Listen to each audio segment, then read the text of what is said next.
ahead and vote on them. Very good. And we're recorded as well. So the 4 items on our consent agenda are the board minutes from last time, our last meeting in February, the business manager's report from February, the student fee policy amendments that we briefly discussed at last meeting. They were, I think, without exception, sort of forced changes that had to be made.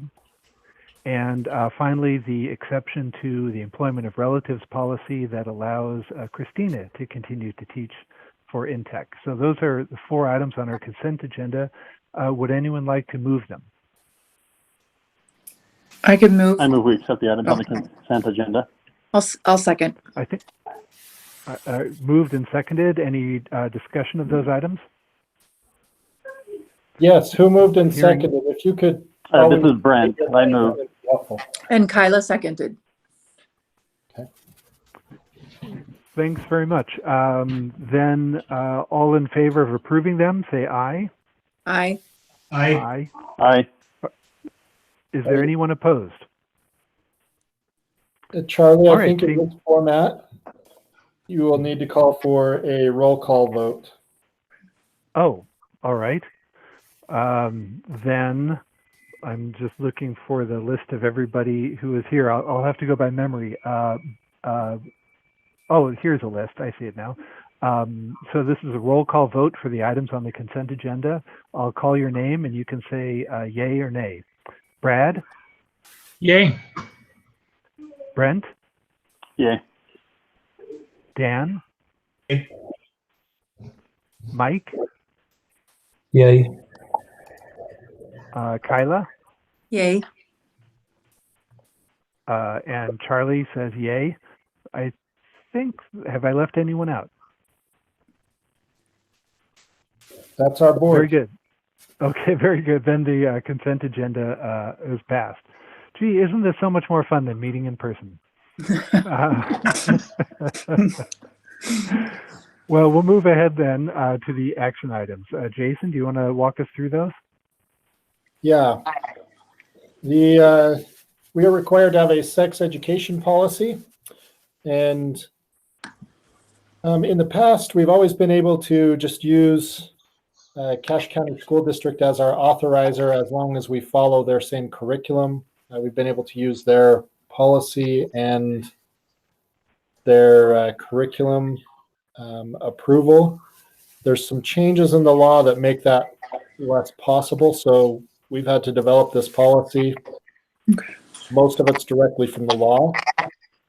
You can see highlighted areas. We have still allowed ourselves the option that any materials approved by state law or by the Cache County School District Board of Education, that we can also adopt those as ours since they are our authorizer. Those are the only additions to the legally required language here. And I recommend the board adopt this policy. Very good. Thank you, Jason. Would anyone like to move the adoption of this policy? This is Brent. I move we so adopt this policy. Moved by Brent. Is there a second? I'll second. This is Brad. Seconded by Brad. Any discussion of the policy? Seeing none, then we'll proceed with a roll call vote on the policy. Brad? Aye. Brent? Aye. Dan? Aye. Mike? Aye. And Kyla? Aye. And Charlie votes aye as well. So the policy is passed. All right. Great, thank you. Get rid of that one. Next up is our fee schedule. And this is the second meeting where we've taken public comment as required by law. And the deadline of April 1st has now been waived due to COVID-19. So if the board's not comfortable with this as proposed, we do have more time now. But you saw this last month, the updates are in yellow. So we had some discussion about how to do prom, and you can see there that we would just charge a flat rate or a fee of $15. That would be separate from the student activity fee because not everyone attends that, and that's kind of the most expensive activity we run through student leadership. And let me see. Oh, one other change. Our technology specialist is disgusted by the condition of some laptops come in that students have appeared to eat lunch on top of them or put a lot of stickers on them. So we are also recommending a cleaning fine. This is not a fee, so it can't be waived. But if a machine comes in a condition that we need extensive cleaning, that we're going to charge at least an hour's worth of cleaning on that machine. So those are the two fees that you haven't seen before, one a fee and one a fine. You also asked me to provide some alternatives to the maximum fees and fundraising. And previously, we had the maximum of $525 as our maximum fee. And that was just totaling all of our fees together and saying if we charged a student every single fee each year, this is what it would be. That's actually unlikely to occur. Alternatively, I think we would never charge anyone over $425 in a year. That assumes that they take 2 science courses and they're in 2 of our most expensive clubs. And I think it would be unlikely that students do more than that. So that's an alternative maximum fee. We also need a maximum authorized fundraising. And again, this $10,700 number assumes that students participated in every extracurricular activity and the required fundraising for those. That's just not realistic. Even this nearly $8,000 number is probably unrealistic. It assumes that students participate in our 3 most expensive clubs. Most students participate in 1 or 2 clubs, and usually if they're participating in more, they're low-cost clubs. But this would give us, these high numbers would give us protection from that occasional student that may want to do those expensive things. I would recommend that the board adopt the fee schedule with alternate 1 maximum values. Thank you, Jason. Would anyone like to move the current fee schedule with the changes in alternate 1?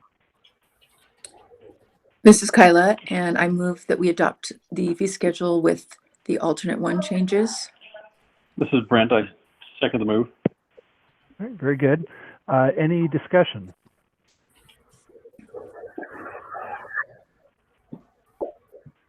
All right. My thought was to go ahead with this fee schedule because I don't see any reason to delay it. It's work that has to be done sooner or later. It doesn't seem to be a contentious issue among us. So to go ahead and approve it now will remove some work further on down the road. So since there's been no discussion, we'll proceed to a roll call vote on this item. Brad? Aye. Brent? Aye. Dan? Aye. Mike? Aye. Kyla? Aye. And Charlie is aye as well. So that that item passes. Okay. The next item is you haven't seen this before, but and so if the board wants me to bring it back again next month, I can do that. But because of COVID-19, in case we are ordered not only to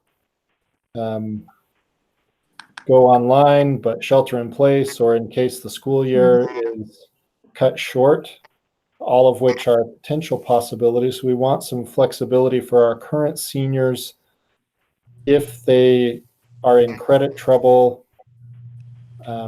due to in-text graduation requirements. So I am asking for approval for an emergency waiver of in-text extra graduation requirements above and beyond the state requirements. And so the state requirements have not been waived, nor do I anticipate them being, but InTech does require some particular credits above and beyond the regular state requirements, and that's 1 extra year of career and technical education and 3 years of what we call InTech mission. That's early college, honors, foreign language, CTE, and some other courses that we have required of students. Most of our seniors already have met these requirements.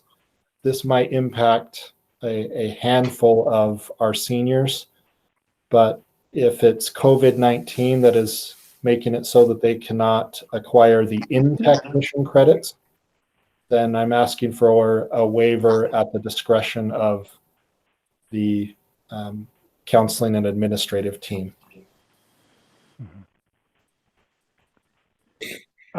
Thank you, Jason. Can you just help? I mean, this sounds like a perfectly in order idea, but I'm just wondering if you can help me with the arithmetic, because when we get to the bottom, see if I can get to there. When we get to the bottom, it looks like there's a 2 credit difference, and I'm just and earlier it looked like there was a 4 credit under the additional in-tech requirements. There seems to be a difference of 4 credits, but down at the bottom it's 2 credits.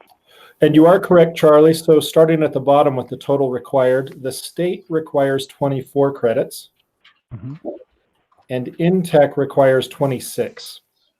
And that's it looks like Charlie, the electives are what makes the difference, because this you see that's where the difference is coming up. So is the idea you're just allowing some electives to more electives than we would normally count, which is fine, but yeah, what we would be doing is for students that we could demonstrate that COVID-19 impacted their ability to graduate because of our requirements. First, we would say forget InTech's special requirements and just go with the state number. So this is the state number of electives. Like I said, we looked at this, and this is going to impact maybe 6 students. And that's only if it's necessary. We have our graduation requirements for a reason. We want to maintain that standard. But if the current emergency undermines a student's ability to get our unique requirements, then we would go to the state elective requirement instead. So Jason, this is Brad. I have a question. If it's, I don't know, it's appropriate to jump in right now. So this would be if it was the fault of COVID-19. If it was just a student that wasn't performing, would it still be waived, or what's the difference there? I am not asking that. I'm only asking for if it's the fault of COVID-19, if we have any reasonable belief that it's COVID-19. All of our students before 3rd trimester started were on track for graduation. And so I think they should continue on track for graduation. We have them in the appropriate courses to meet InTech's graduation requirements right now. But sometimes the changes come so quickly from the health department or the State Board of Education. I just don't want to be caught flat-footed. My intention is to have students meet our current graduation requirements. I just want the flexibility in my pocket if it's necessary, and only for students where COVID-19 has impacted them negatively. Okay, thanks. Yeah, makes sense. Well, let's go ahead and ask if anyone would like to move this emergency waiver of the graduation requirements. Would anyone like to move it? This is Dan. I'll move it. Dan has moved it. Is there a second? This is Brent. I'll second. I think that Brent seconded, I think. Any further discussion of this waiver? Okay, hearing none, we'll proceed with the roll call vote. Here we go again. Brad. Aye. Brent. Aye. Dan. Aye. Mike. Yes. Kyla. Aye. And Charlie is an aye as well. So this looks very reasonable, Jason. Thank you for putting it together. I hope that it isn't needed, but it's good to have it, as you say, in our pocket in case it is. Yeah, I hope we don't need it. That's not our intention. For the students listening in who are in class, I think they're both seniors. Again, this is only for an emergency. Don't stop doing your homework.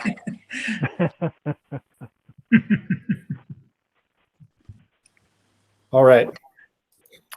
The next thing here is just the director's report. So recruitment is going well and really well. Remember, this blue line is our recruitment, the students we've accepted for this year compared to the last 3 years. And the blue bar is our wait list compared to the last 3 years. Retention is the same as we saw last month. This is our projected retention through June. We typically expect lower retention after a year of increased recruitment, and last year's recruitment was a little bit higher than we had anticipated. Ninth grade recruitment looks exactly the same as the last 3 years. So some implications. This ninth grade recruitment validates that the move to 7th and 8th grade continues to be the right idea. Our 7th grade wait list is actually double the amount we can enroll. So there may be potential expansion to 2 sections in the future, which is 2 sections of 25. And that's in line with the number of 6th graders at Edith Bowen. And so we believe there's that market there for that. 8th grade recruitment, we thought we would only have half a section of 8th graders this first year. And it is looking like it will be larger than that, again, showing potential for that expansion. Even though our retention is looking like it's going to be lower than the last few years, we do have wait lists in 10th and 11th grade to backfill if we need to. So any questions or comments about the retention and recruitment?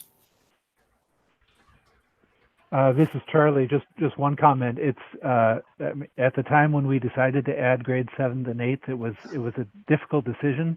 So I'm glad to see some empirical evidence that that we made the right decision. Hey, Jason, this is Mike. So what are your numbers for 7th grade and 8th grade? What's the cap you're setting on it? So we are capping 7th grade below 32. So our classrooms only accommodate 32 students at a maximum. We're actually anticipating that those could shrink down to about 28. And so right around 30 is what we're wanting for those sections of that section of 7th grade. We only have one section. And then in the future, if we expanded, we would hope for about 2 sections of 25. And 8th grade is how many sections? One section this year as well. And it will be in the low 20s, I'm guessing, by the time we get going. Okay, thanks.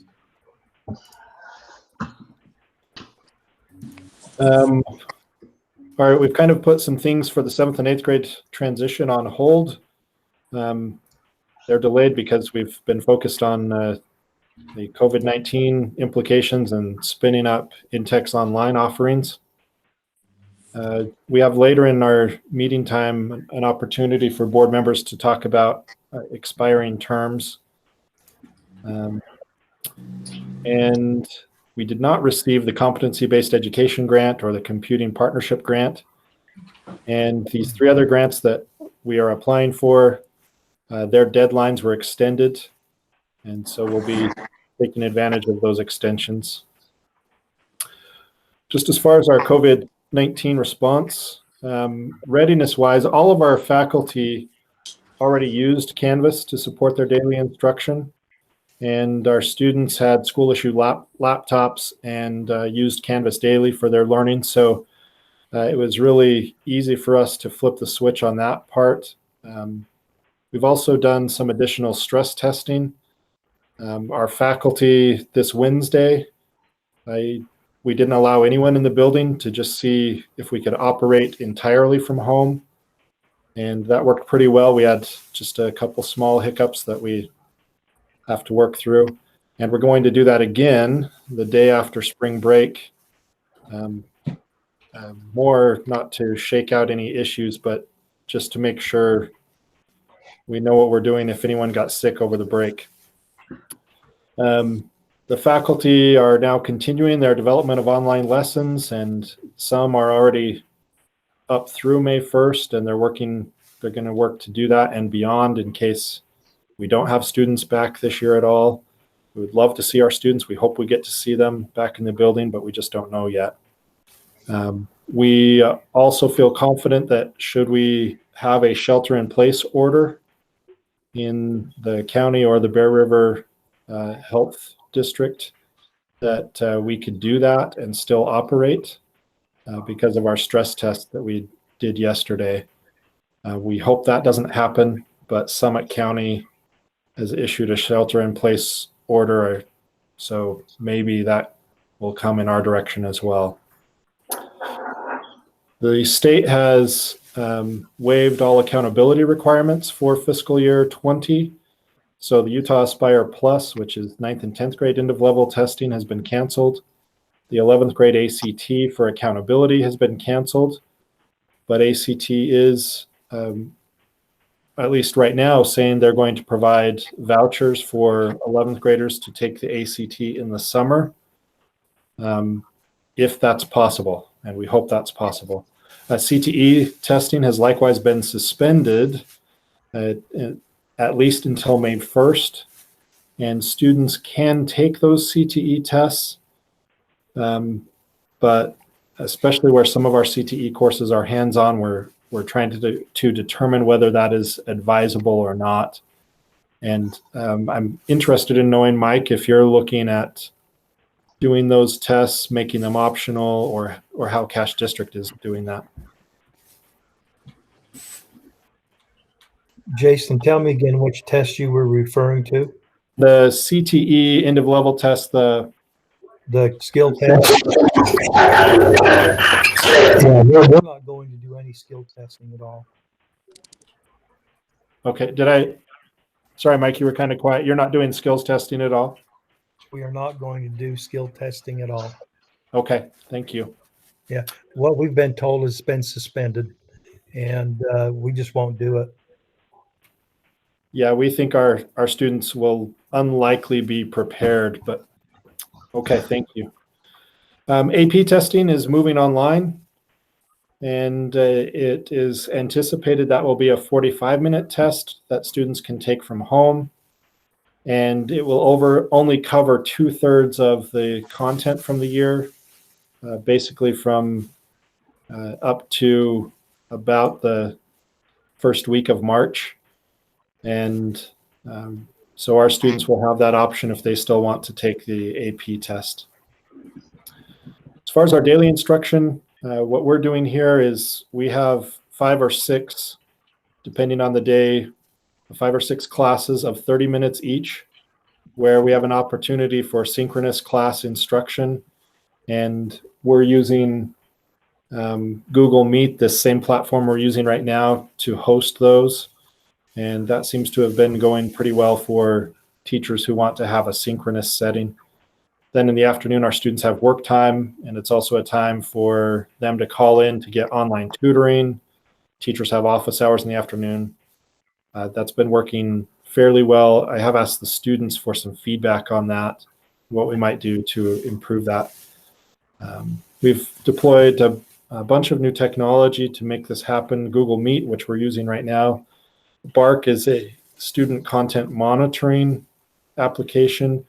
We also have additional monitoring of student screens through Dino, and video cameras on student laptops have been activated. We have enhanced filtering, and if you're interested, because some of these are security features, we would need, if you're interested in some of those security features, we'd probably need to go into executive session to discuss some of them. USU students are using Proctorio, which is being deployed on machines for concurrent enrollment and early college students if they don't have access to that at home. And then we've also implemented a remote office phone system so that we can all work from home. And I've asked teachers to prioritize essential knowledge. If they have to choose what content their students are able to get to, what is essential is going to be up to the teachers to determine. Some negative impacts, of course, any hands-on opportunities, that's really negatively impacted. So robotics classes and science classes especially, students are not able to do some of those hands-on activities. And assessment data for this year will be non-existent, and so we won't get that feedback on how the online learning worked as far as assessment data. So those are two negatives we're definitely seeing. We are going to ask we are asking the students, there's a poll open right now for them to talk to us about instructional quality online. And we'll also ask parents, likely after spring break, how that's going once we implement some of the student changes. And then extracurriculars. Several things have been canceled or moved online. We've canceled our prom. FBLA, we might have one student do that who is already an adult. And the only reason we would even do that is because that is hosted in Salt Lake City. Otherwise, we're not intending on going to any nationals, even if our students qualify. Regional Science Fair and State TSA both have some online competitions that a few of our students are participating in. Any questions about our COVID-19 response or how we're managing things? No, this is Charlie. I'm glad that the transition to online has gone as smoothly as it has. Intech seems to have been really well positioned for that, so that's good to hear. And this is Kyla. So have we had any within our health department? I mean, have we had any cases that were close to our student population or families? Not that we know of. And so I can't speak definitively to that because the health department hasn't told us that. Okay. But we don't know of any. There are 6 known cases, I think, as of today in the Bear River Health Department area. I'm sure there's many unknown cases and some that are being tested and have been asked to be quarantined. We don't know of any of our families that are in that status right now.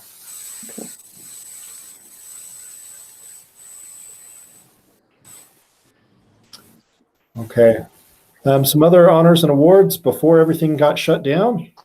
Erica Monk received the honorable mention for the Aspiration in Computing Award.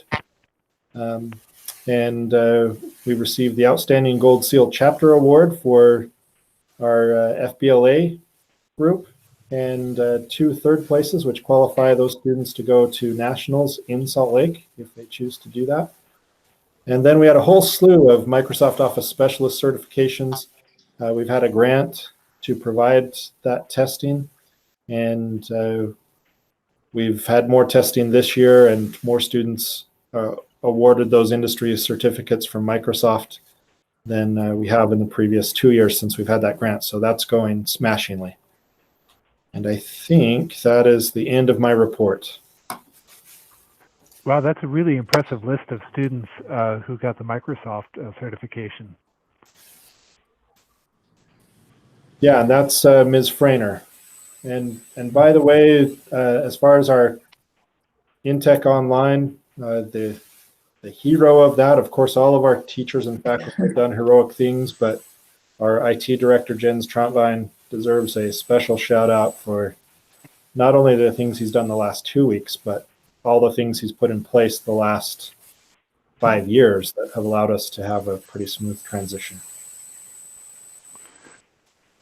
I don't know if Jens is probably on hand with you there. Jens, if you are, I think on behalf of the board, I'm safe to say thank you so much for keeping Intech's technical and up and running so smoothly. Your work is always extremely valuable, but now even more extremely valuable. All right, thank you. And that's my report, Charlie. Okay, thanks very much, Jason. You had mentioned that we'd be coming back to discussion of board terms and membership.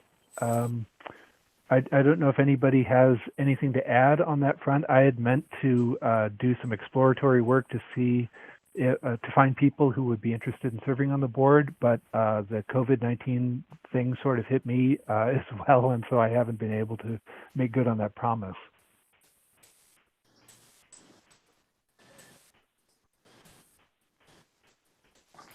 And I paused there just in case somebody else was going to jump in and said, oh, I just found 3 more people to serve on the board. I think this is Brad. I think I made a suggestion last time. You've got a couple of parents there, the Lakbikoski family. I think either Julie or his name escapes me right now. Either one of them would probably be excellent if they're willing. I don't know if they'd be willing or not, but they'd be good people to get on there. Yeah, and I was also thinking at least as it could be parent representatives or USU representatives of Joshua and Becky Toms. At least one of their sons has been admitted to Intech. I think the other might be on the waiting list. So it might be good to sort of wait to see if that how that shakes out before approaching them to see if they want to serve on the board.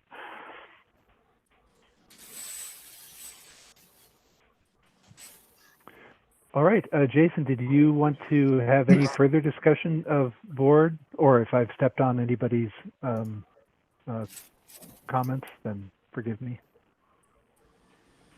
One, on the board membership, we will have an election for one board member to replace Brent in April, and that goes along with our parent-teacher-student conferences. We'll still do that. That will likely be now online, unless the board directs me otherwise. That's what I'm planning to do. Yeah. And then one other thing coming up at the end of the year, that if the board members will just kind of mull around in your heads, what if we cannot hold graduation in our traditional format? I don't know that we necessarily need to discuss that today, but if we can't do that, we'll probably know that by our next board meeting. And what are some ideas to still recognize our graduates and have some way to celebrate them if we don't have a traditional ceremony? You know, I did just happen to see a news story today about a Japanese elementary school that had canceled their graduation, and all the students got together and held their own graduation in Minecraft. So that might be something that appeals to the Intech kids as well. That sounds like an Intech thing. I think that would probably go over well. Yeah, so why don't we all give that some thought? Perhaps there will be some way to have a virtual graduation. Hopefully, life will have returned back to normal by then. But as we all know, there's very little guarantee in that direction.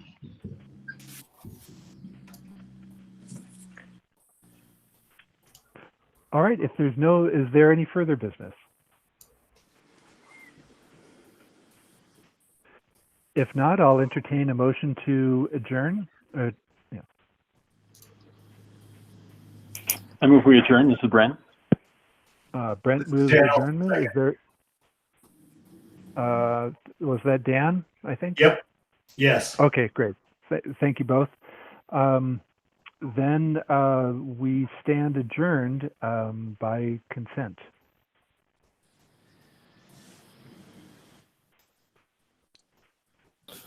All right. Mhm. Thank you, Jason, for hosting this. It worked relatively smoothly. Yeah. Well, thank you all for making some time still today, and it's always nice to see your faces, if not in person, online. See where you're hunkered down.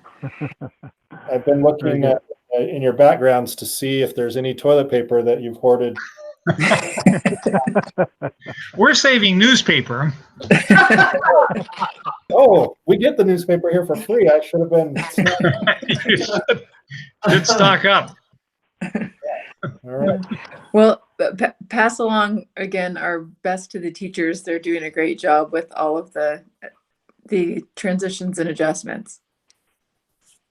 Okay, thank you. I will. Thank you, everybody. Try to stay well. Stay safe. Thank you. You too. Bye. Bye-bye. Goodbye.